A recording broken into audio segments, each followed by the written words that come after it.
Thomas Sankara aura eu le temps de marquer son époque et les générations suivantes en opérant donc de grandes et audacieuses réformes dans les modes de production, de gouvernance avec de grands travaux entrepris. Les trois luttes, la bataille du rail et de nombreux ouvrages hydrauliques doivent leur existence à cette époque. Quelques grands travaux avec Tanga Kafando. Camarades, il faut enterrer tous les ennemis du peuple qui empêchent le peuple de construire son bonheur. Les 4 ans de la révolution du 4 août 1983 sont marqués par des chantiers qui traduisent les ambitions du père de la révolution, des ambitions de bonheur pour le peuple voltaïque, le peuple burkinabé.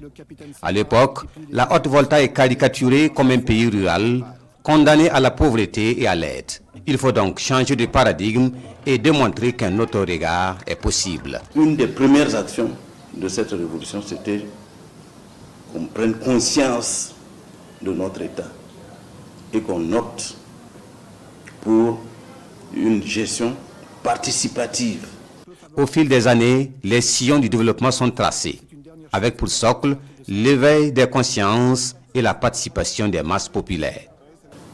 La classe ouvrière étant peu importante chez nous, Sankara insiste beaucoup plus sur le monde rural, sur la misère des paysans. Et c'est là où il dit qu'il faut que les choses changent. Pour les jeunes aussi, il faut que les choses changent. Pour les femmes également, il faut que les choses changent. Ça, c'est son leitmotiv. Après une première année de sensibilisation et d'éveil de conscience des masses, les grandes décisions qui vont marquer la vie des Burkinabés tombent.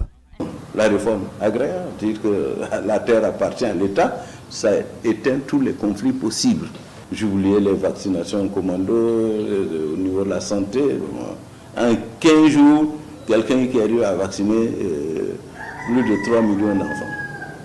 Dans tous les secteurs, la vision du père de la révolution prend forme. De l'éducation au transport en passant par l'agriculture, la transformation industrielle, la santé et dans bien d'autres domaines, de grands projets voient le jour avec de grands slogans. C'est des écoles, c'est des cités à construire. Le pays a été déconcentré. On a eu 30 provinces qui ont été créées avec des hauts commissaires à la tête.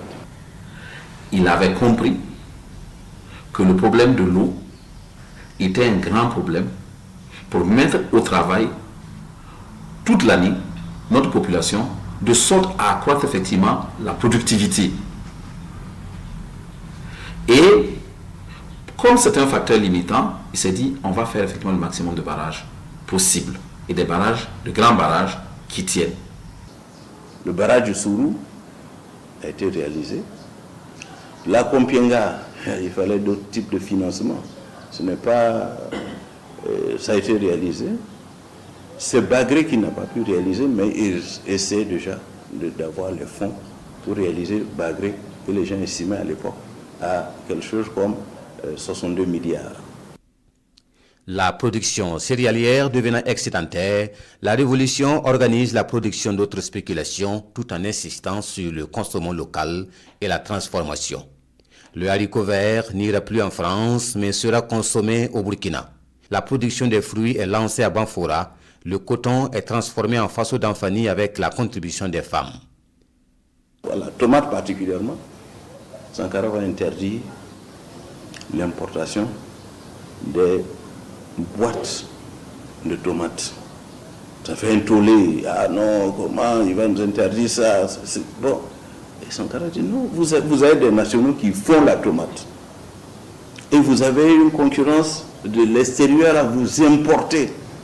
C'est une main-d'œuvre à l'extérieur que vous favorisez. Et c'est du chômage chez vous qu'il y a. En tout cas, c'est un manque à gagner chez vous qu'il y a. On les avait forcés à faire de grandes réalisations, dont les rails. C'est que nous-mêmes, libres là, une fois libres là, nous pouvions nous aussi nous déterminer, nous organiser pour amener le rail là, un peu partout. Et c'est ainsi que 100 km de rails ont été construits sans aide extérieure sur nos propres moyens matériels financier, mais humain aussi. Le transport aérien n'est pas en reste. Un aéroport de haut niveau à Bobo doit servir de hub sous-régional et permettre le développement de la compagnie nationale Air Burkina. Du pays pauvre et rural, le Burkina Faso passe au cap des pays autosuffisants dans le domaine alimentaire, tout en refusant de s'endetter auprès des institutions. Rolix ne peut rien imposer en vol. En 1983, Sankara est venu trouver un budget de 58 milliards de francs CFA, avec déjà un déficit de près de 12 milliards. Et en 86, le chiffre que moi j'ai, on était déjà à 95 milliards de recettes et avec un excédent d'1 milliard 950 millions, je crois. Le FMI, des gens veulent que vous vous endettez. Et lui dit non, on ne peut pas s'endetter. Une famille qui commence à s'endetter, au bout d'un moment, mais c'est des huissiers que vous allez trouver à votre porte. La révolution finit par convaincre sur la scène internationale et son leader, le capitaine Thomas Sankara, devient une icône mondiale. Le défenseur des peuples opprimés, le symbole de la lutte contre le système de domination des grandes puissances. Aujourd'hui, le Burkina Faso connaît une transition politique avec le capitaine Ibrahim Traoré et Fidel Toé y voit d'étranges similitudes entre la révolution d'août 1983, tant chez les acteurs que dans le contexte.